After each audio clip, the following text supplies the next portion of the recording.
अस्सलाम वालेकुम, मैं हूं आपके साथ मौजूद मिर्ज़ा। तो आज का जो हमारा टॉपिक है जी वो है केमिकल स्पीशीज़। केमिकल स्पीशीज़ जो है वो हमने आज बड़ी डिटेल में जाके पढ़नी है जी। केमिकल स्पीशीज़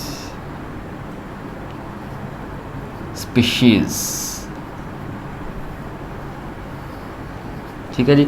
केमिकल स्पीशीज़, अब यहाँ पे केमिकल स्पीशीज़ को मैं फर्स्ट ऑफ ऑल कैटेगराइज करूँगा, उसके बाद हम वन बाय वन जो है हर टॉपिक को बड़ी डिटेल में जाके पढ़ेंगे, ठीक है। और हर टॉपिक को स्टार्ट करने से पहले मैं बताऊँगा कि हमने इस टॉपिक में पढ़ना क्या है, ठीक है। तो आपने बिल्कुल भी घबराना नहीं है जी। हमारे पास केमिकल स्पीशीज़ जो है ये तीन तरह की होती है। फर्स्ट वन हमारे पास आ जाता है जी आयन, ठीक है जी, आयंस आ जाते हैं, ठीक है जी। सेकंड वन हमारे पास आ जाते हैं जी मॉलिक्यूलर आयन, ये भी होते हैं आयंस, लेकिन ये कौन से होते हैं जी, molecular ions. And the third one हमारे पास आ जाता है जी फ्री रेडिकल्स, ठीक है जी।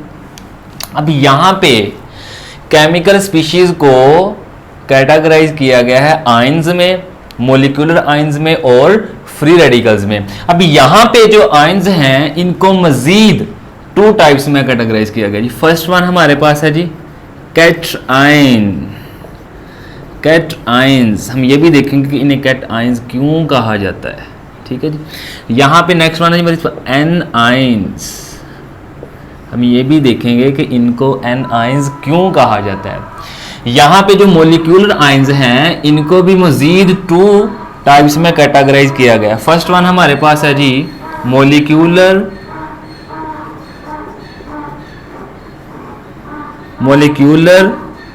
कैटाइन या कैटाइनिक मॉलिक्यूलर आयन या मॉलिक्यूलर कैटाइंस, ठीक है जी। यहाँ तो हम कह सकते हैं मॉलिक्यूलर कैटाइन या कैटाइनिक मॉलिक्यूलर आयन, तो हम कैटाइनिक मॉलिक्यूलर आयन लिख लेते हैं जी, कैटाइनिक मॉलिक्यूलर आयन, ठीक है जी। नेक्स्ट वन हमारे पास इसी तरह है जी anionic molecular ion, anionic molecular ion, ठीक है जी। अभी यहाँ पे हमारे पास जो मॉलिक्यूलर आयन है इनको भी कैटेगराइज किया गया है टू टाइप्स में। फर्स्ट वन हमारे पास है जी cationic molecular ion and the second one हमारे पास है जी एनायनिक मॉलिक्यूलर आयन। अभी यहाँ पे जो फ्री रेडिकल्स है इनको कैटेगराइज नहीं किया गया, फिर भी हम इन्हें देखेंगे कि फ्री रेडिकल्स हैं क्या। तो सबसे पहले हम आयंस को शुरू करेंगे, नहीं, हम शुरू करेंगे केमिकल स्पीशीज से। केमिकल स्पीशीज के बारे में पता चलेगा तो फिर ही इसकी टाइप्स के बारे में पता चलेगा ना। अब इसकी टाइप्स को भी पढ़ेंगे तो फिर ही इनकी आगे जो मजीद पॉइंट्स हैं उनको हम डिस्कस करेंगे ना। तो सबसे पहले हमने इस बंदे को देखना है जी, केमिकल स्पीशीज है क्या, ठीक है जी। हम स्टार्ट करते हैं केमिकल स्पीशीज से कि केमिकल स्पीशीज जो है ये हमारे पास है क्या, ठीक है जी। अब केमिकल स्पीशीज को स्टार्ट करने से पहले हम देखेंगे कि चार्ज क्या होता है। केमिकल स्पीशीज जितनी भी हैं उनके ऊपर कोई ना कोई चार्ज होता है। तो ये जो वर्ड चार्ज है ये बेसिकली है क्या, ये जो चार्ज वर्ड है इसको हमने देखना है कि चार्ज होता क्या है, ठीक है जी। अगर हमारे पास यहाँ पे एक बॉल है जिसके ऊपर चार्ज है जी पॉजिटिव, ठीक है। हमारे पास दो तरह के चार्ज होते हैं ना, या तो वो पॉजिटिव चार्ज होता है या तो वो नेगेटिव चार्ज होता है। अब ये वाली हमारे पास जो बॉल है इसके ऊपर पॉजिटिव चार्ज है, ठीक है जी। इसके सामने मैं एक बॉल बना देता हूं जिसके ऊपर नेगेटिव चार्ज है, ठीक है जी। इसी के ऊपर मैं एक और बॉल बना देता हूं जिसके ऊपर पॉजिटिव चार्ज है, ठीक है जी, जिसके ऊपर पॉजिटिव चार्ज है, ठीक है। अब यहाँ पे देखिए हमने एक फिनोमेना पढ़ा है कि like charges repel each other, ठीक है जी। हमारे पास पॉइंट जो है वो ये है कि like charges repel each others, ठीक है जी। And the opposite charges attracts each other।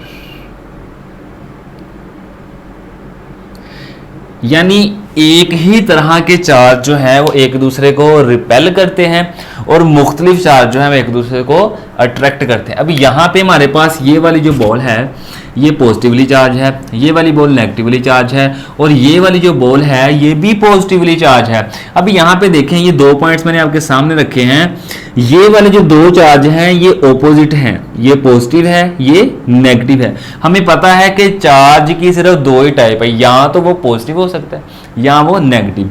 अब यहाँ पे जो दो बॉल्स हैं उनमें से एक पॉजिटिवली चार्ज है और दूसरी नेगेटिवली चार्ज है।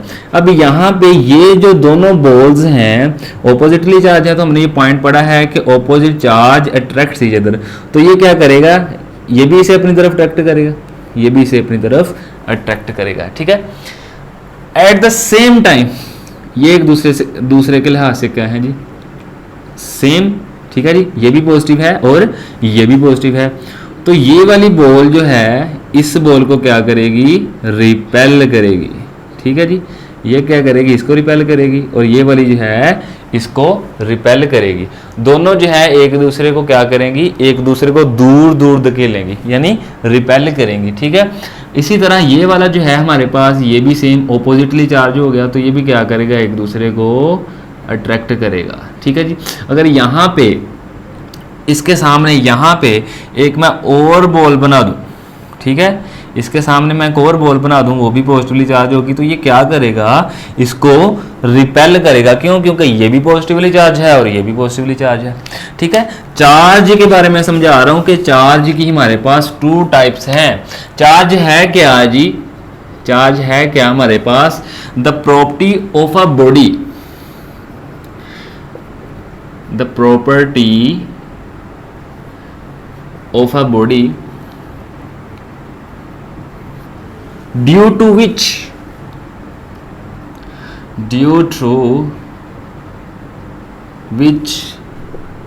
it either attracts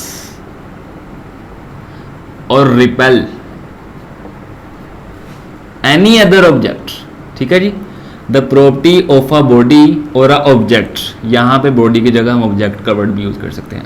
the property of a body due to which it either attracts or repel any other object, any other object or body, ठीक है जी। अब यहाँ पे हमने इसकी टाइप्स पढ़ी हैं जी, कौन कौन सी, या तो वो हो सकता है पॉजिटिव, इट में बी पॉजिटिव और नेगेटिव, ठीक है जी, दो तरह के हो सकते हैं, ठीक है। अब यहाँ पे मैंने बताया है कि ऑपोजिटली जो चार्ज हैं वो क्या करते हैं, एक दूसरे को अट्रैक्ट करते हैं, और जो सेम चार्ज हैं, लाइक चार्जेस हैं, वो एक दूसरे को क्या करते हैं जी, रिपेल करते हैं। तो ये थी हमारे पास चार्ज के बारे में। अब जितनी भी स्पीशीज हमने पढ़नी है वो चार्ज्ड होंगी, ठीक है। अब चार्ज्ड किस किस्म की स्पीशीज होगी, अब उनके बारे में हमने पढ़ना है। तो ये था थोड़ा सा हमारे पास चार्ज के मुतालिक। अब यहाँ पे हमारे पास एक और सवाल है, वो ये कि ये चार्ज स्पीशीज जो हैं ये बनती कैसे हैं, चार्ज स्पीशीज जो हैं ये बनती कैसे हैं, मैं आपको बता देता हूँ थोड़ा सा, ठीक है जी।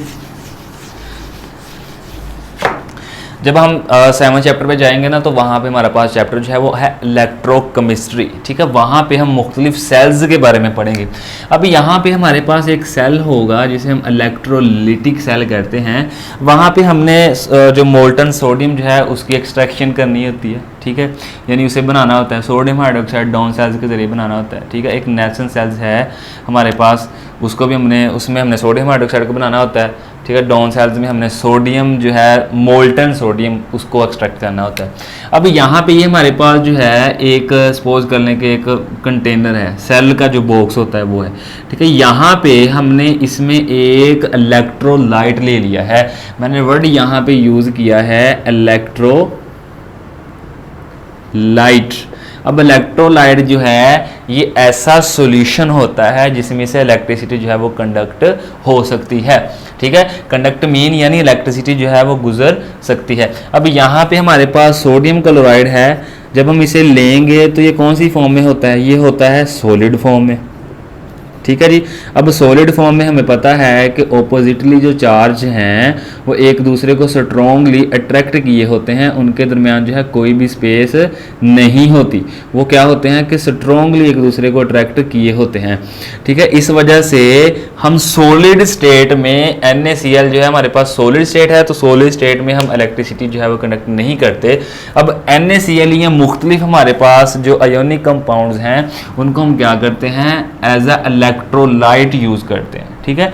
एज इलेक्ट्रोलाइट क्यों यूज़ करते हैं, क्योंकि उसमें से इलेक्ट्रिसिटी हमने पास करवानी होती है। यहाँ पे सपोज करें इसमें NaCl है हमारे पास, हमने थोड़ा सा पानी डाला है और ज़्यादा मिकदार में हमने NaCl को डाला है, ठीक है। जिसे कहते हैं ना कि कस्टर्ड जिस तरह का होता है या कीचड़ जिस तरह का होता है उस तरह की फॉर्म का ये हमारे पास इलेक्ट्रोलाइट होता है कि पानी कम डालना है और ये हमारे पास जो सोलवेंट है ये ज़्यादा डाल, ठीक है। सोलवेंट हमारे पास वाटर है इसमें, यानी सोल्यूशन का वो हिस्सा होता है जो ज़्यादा मिकदार में होता है, ठीक है, उसे हम सोलवेंट कहते हैं।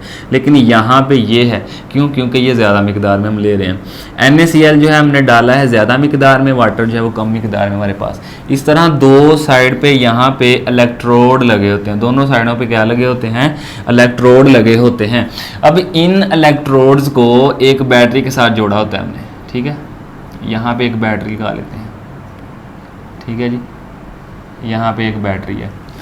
अब बैटरी का वो हिस्सा यानी इलेक्ट्रोड, यानी वो इलेक्ट्रोड जो बैटरी के पॉजिटिव हिस्से के साथ जुड़ा होता है उसे हम क्या कह देते हैं जी, एनोड, ठीक है जी। बैटरी का वो हिस्सा जो नेगेटिव यानी इलेक्ट्रोड, वो इलेक्ट्रोड जो बैटरी के नेगेटिव सिरे के साथ जुड़ा होता है उसे हम क्या देते हैं, कैथोड, उसे हम क्या देते हैं, कैथोड। अब जैसे ही हमने ये सारा सिस्टम जो है ये बना लिया, अब बैटरी के साथ भी इसे जोड़ दिया। जब बैटरी को हम ऑन करते हैं तो इलेक्ट्रिसिटी जो है ये पास करती है इस तरह, ठीक है, ये गुजरती है सोल्यूशन में से। जब ये सोल्यूशन में से गुजरती है तो सोडियम जो है ये अपना एक इलेक्ट्रॉन क्या कर देता है, रिमूव कर देता है, तो नतीजे में हमारे पास आ जाता है Na+, ठीक है। एक अपना ये इलेक्ट्रॉन क्या कर देता है, रिमूव कर देता है। इसी तरह ये वाला इलेक्ट्रॉन जो है ये क्लोरीन ले लेता है, जिसकी वजह से क्लोरीन जो है हमारे पास नेगेटिव आ जाता है। अब इस सोल्यूशन में हमारे पास दो तरह के आयंस होते हैं, दो तरह के आयंस होते हैं। एक तो हमारे पास होता है पॉजिटिवली चार्ज, एक होता है नेगेटिवली चार्ज। अब ये हमारे पास क्या है, कैथोड जो कि नेगेटिवली चार्ज है।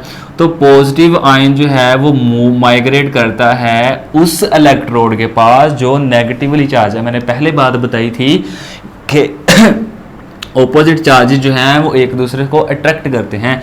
सोडियम पॉजिटिवली चार्ज है, ये वाला जो इलेक्ट्रोड है ये नेगेटिवली चार्ज है, ठीक है जी। अब पॉजिटिव नेगेटिव की ही तरफ जाएगा ना, क्योंकि opposite charges attract each other, ठीक है जी। इसी तरह हमारे पास ये क्लोरीन है, क्लोरीन नेगेटिवली चार्ज है। एनोड जो है यानी ये वाला जो इलेक्ट्रोड है ये बैटरी के पॉजिटिव सिरे के साथ जुड़ा हुआ है, इट मीन्स ये पॉजिटिवली है।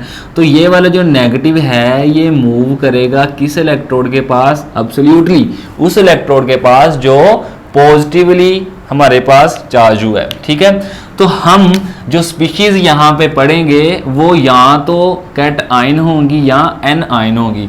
अब यहाँ पे ये वाली जो स्पीशीज है जो पॉजिटिवली चार्ज है ये माइग्रेट करती है टुवर्ड्स नेगेटिव इलेक्ट्रोड, इसलिए हमने यहाँ से तीन वर्ड लिए हैं CAT, ठीक है। CAT हमने यहाँ से तीन वर्ड लिए हैं।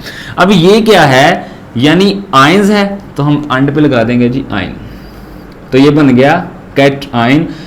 हर वो स्पीशीज जो पॉजिटिवली चार्ज होगी उसे हम कहेंगे कैट आयन, ठीक है। इसी तरह ये हमारे पास क्लोरीन नेगेटिवली चार्ज है, ये माइग्रेट करता है उस इलेक्ट्रोड के पास जो पॉजिटिवली चार्ज है, ठीक है। ये माइग्रेट करता है किस इलेक्ट्रोड के पास, एनोड के पास, इसलिए हमने पहले दो वर्ड लिए हैं एनोड से यानी AN, ठीक है, और साथ लगा दिया आयन यानी एन आयन। एन आयन वो आयन है जो नेगेटिवली चार्ज होता है। रीजन बता रहा हूं कि इन्हें एनाइन और केटाइन क्यों कहा जाता है। The positive species called cation because it migrates toward that electrode which is negatively charged, and negatively charged electrode called cathode, and the first three letters of this name CAT attached with ion, ठीक है, CAT यानी इसके साथ attach कर दिए, हमारे पास आ गया जी सोडियम जो कि पॉजिटिवली चार्ज है, तो ये बन गया हमारे पास कैट आयन, ठीक है। इसी तरह हमारे पास नेगेटिवली चार्ज स्पीशीज है, वो उस इलेक्ट्रोड के पास जाती है जिसका नाम है एनोड, तो इसलिए हमने इसके पहले दो हिस्से लिए हैं, पहले दो वर्ड हमने अटैच कर दिए आयन के साथ, तो ये बन गया एन आयन। तो ये था थोड़ा सा कैट आयन और एनायन के मतलब। अब हम इसकी टाइप्स के बारे में पढ़ेंगे कि टाइप्स है क्या। स्पीशीज की हमने टाइप्स पढ़ी, आयंस, मोलिकुलर आयंस और फ्री रेडिकल। तो हम फर्स्ट वाला टॉपिक देखेंगे कि हमारे पास आयंस क्या है, ठीक है जी।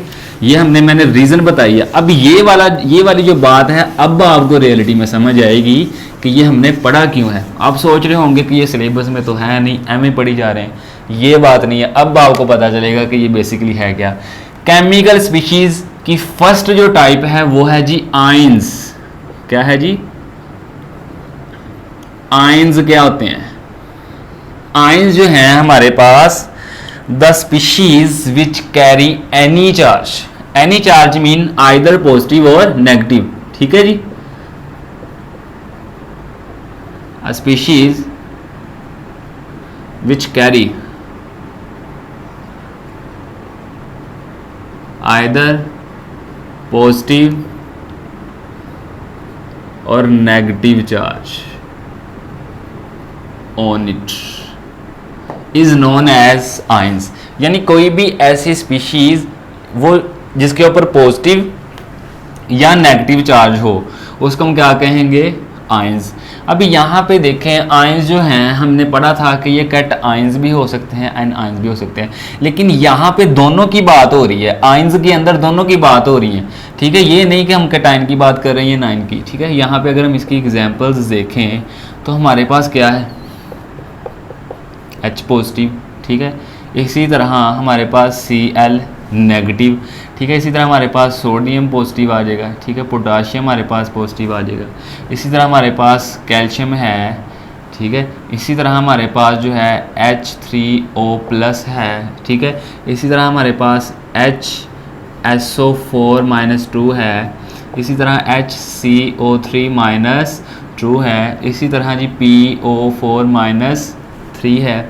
इसी तरह हमारे पास N-3 है, ठीक है। बहुत सारे आयंस हैं, बहुत सारे आयंस हैं, ठीक है। जितनी मर्जी आप एग्जांपल्स उठा लें, बहुत सारे हमारे पास आयंस हैं। अब यहाँ पे आयंस क्या था? कोई भी ऐसी स्पीशीज जिसके ऊपर कोई भी चार्ज हो, यहाँ तो पॉजिटिव हो सकता है या नेगेटिव, 2 पॉसिबिलिटीज़ है ना, चार्ज जो है वो 2 ही होते हैं ना, यहाँ तो पॉजिटिव हो सकता है या नेगेटिव। तो यहाँ पे मैंने दोनों स्पीशीज लिखती हैं, पॉजिटिव वाली भी और नेगेटिव वाली भी, ठीक है जी। डेफिनेशन जो है बुक पे जो लिखी हुई है वो यही है जी, एटम और a group of atom which carry any charge either positive or negative. तो मैंने जस्ट स्पीशीज की बात कर दी है, स्पीशीज एटम भी हो सकता है और ग्रुप ऑफ एटम भी हो सकता है, तो इससे घबराना नहीं है, ठीक है जी। नेक्स्ट हमारे पास टाइप्स हैं जी। इसकी टाइप्स में फर्स्ट वन हमारे पास है जी, यहाँ पे टाइप्स लिख लेते हैं जी।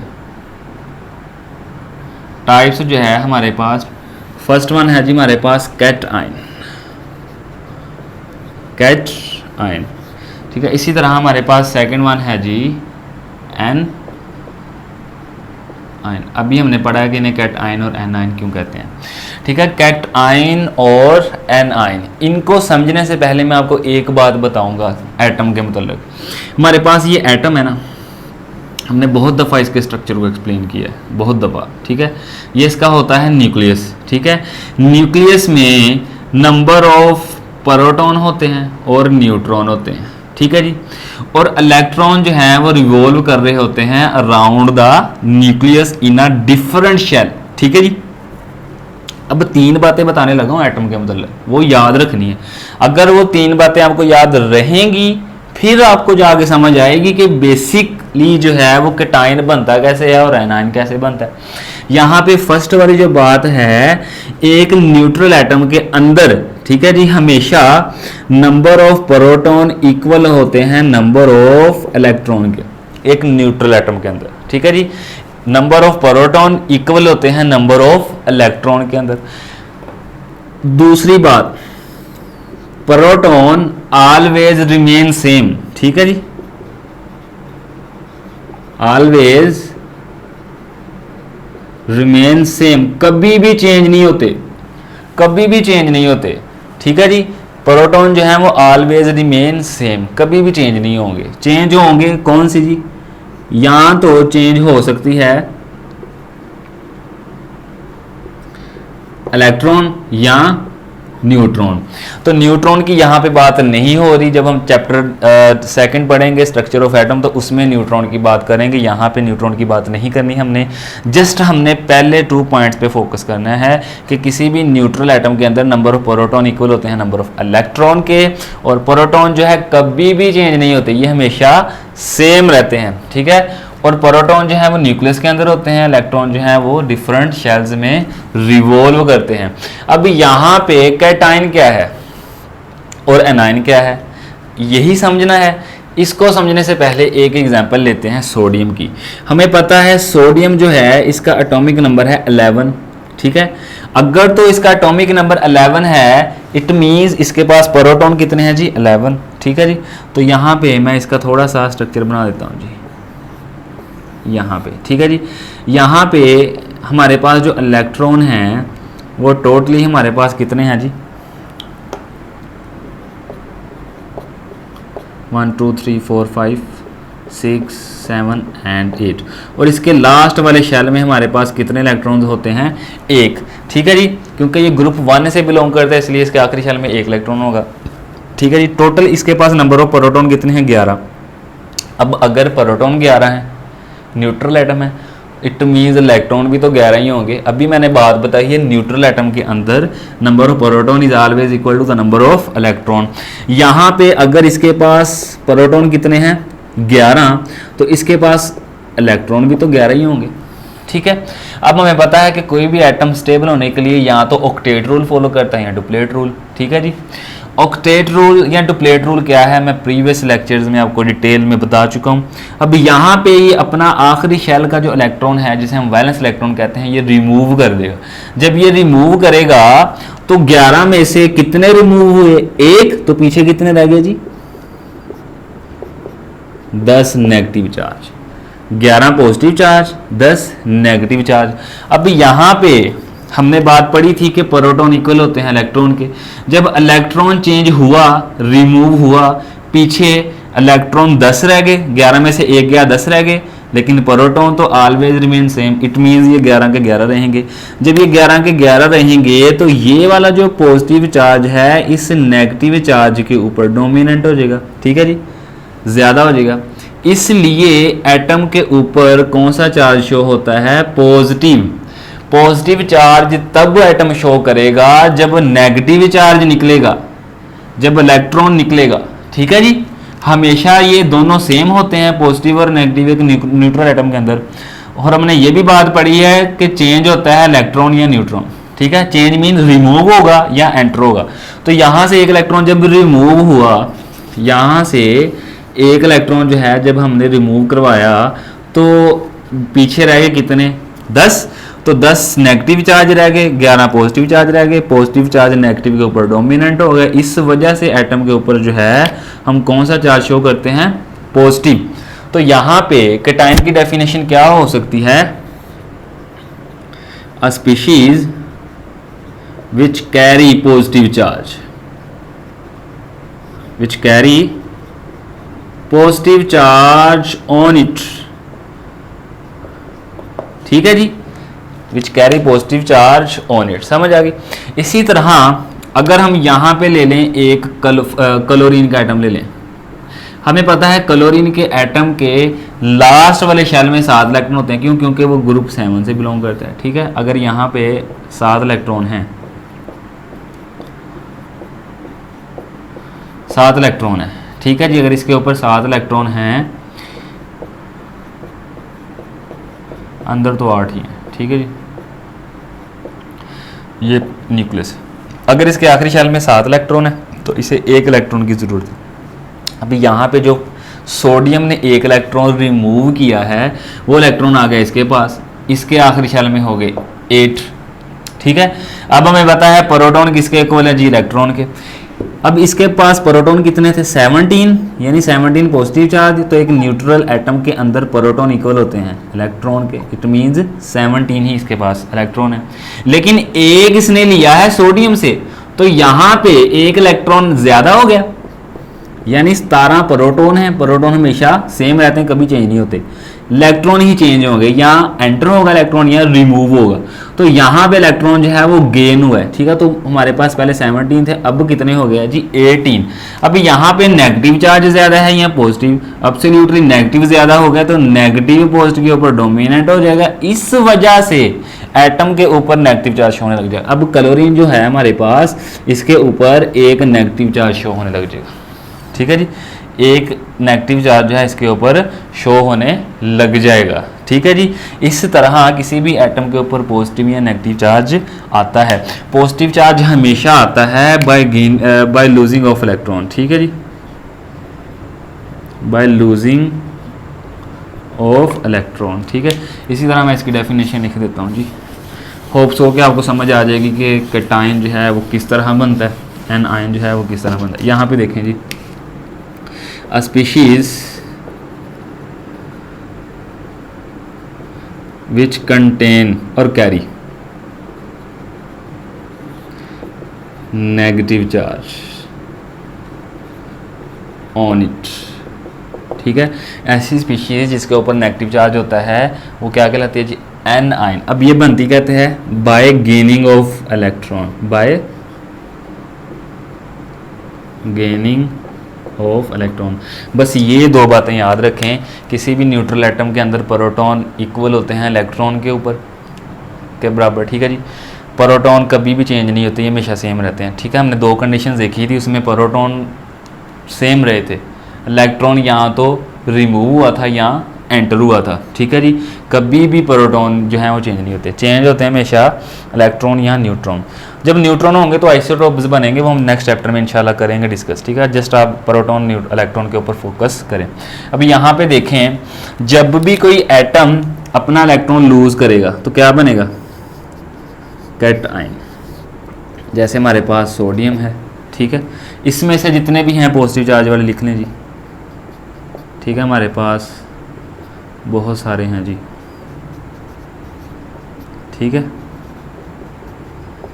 हमारे पास ये है कैटायन। इसी तरह हमारे पास ये इसकी अगर इसकी एग्जांपल लें तो हमारे पास आ जाता है जी नेगेटिव चार्ज वाली स्पीशीज़। ठीक है जी, इसी तरह ये है, ठीक है जी, बाइकार्बोनेट है, इसी तरह फॉस्फेट है जी।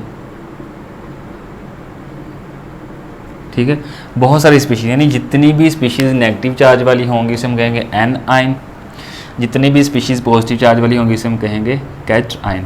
अब ये बनते कैसे हैं, 2-3 रिएक्शंस भी लिखे हुए हैं बुक के ऊपर। ठीक है, जो ये है हमारे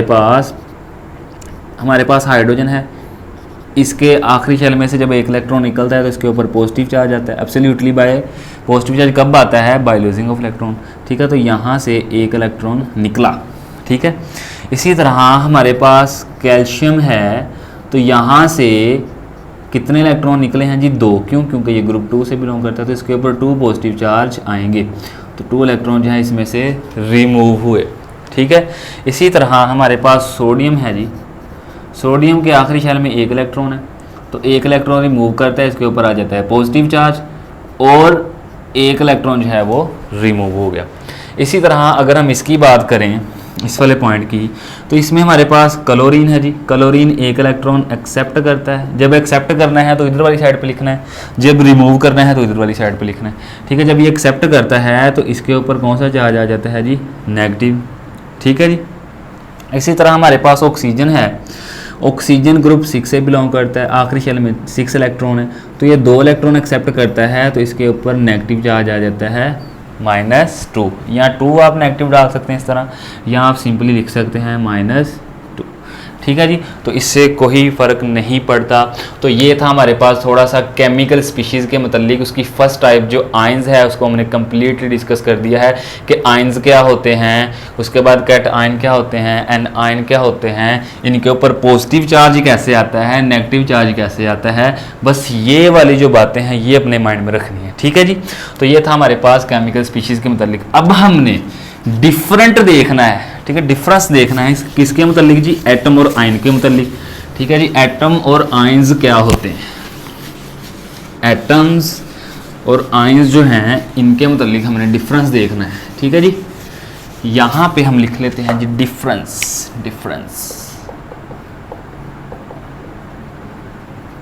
डिफरेंस, यहां पे हम एटम लिखेंगे जी, यहाँ पे लिखेंगे हम आयन हमको डिटेल में पता चल गया कि है क्या।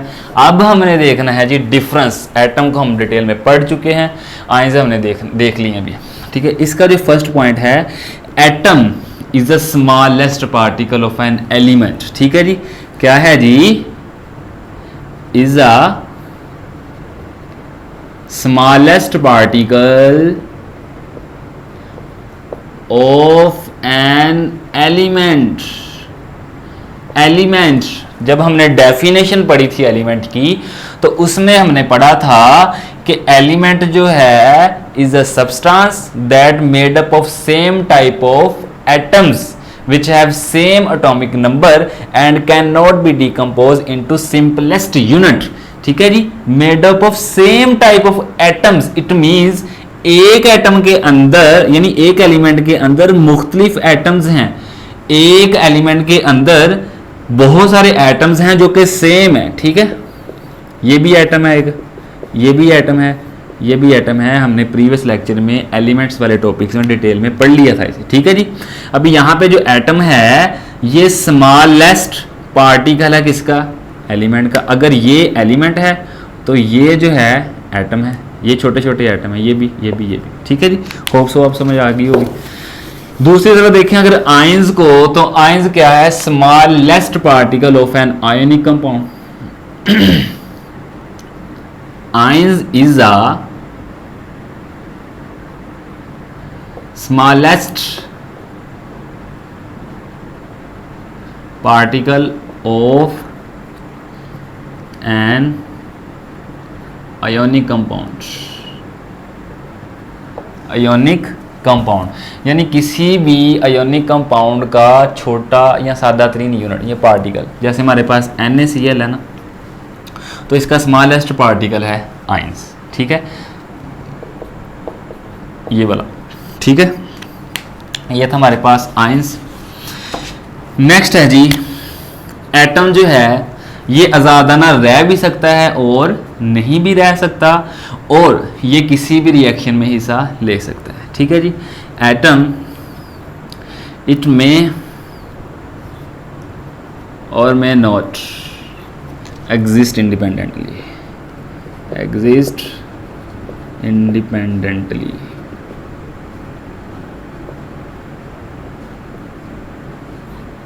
ठीक है जी। इट मे और may not exist independently and can take part in a chemical reaction,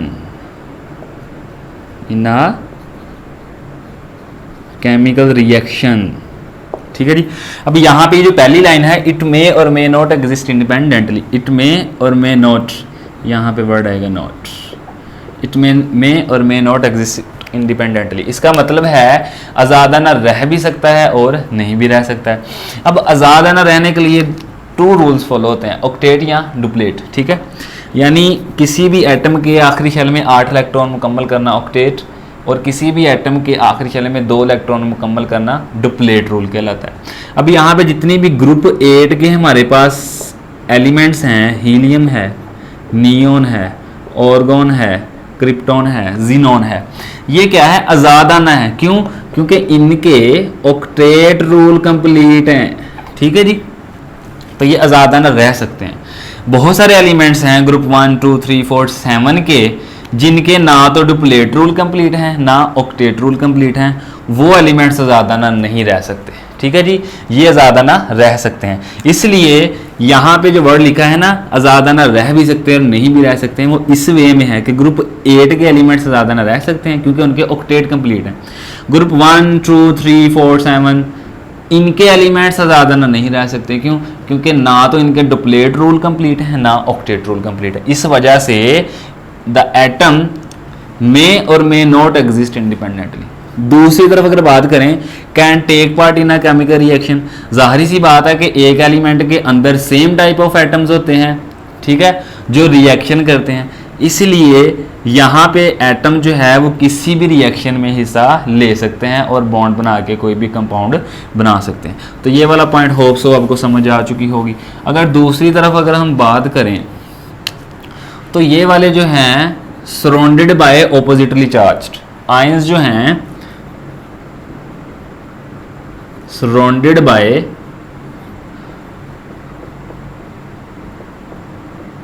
oppositely charged, ठीक है जी।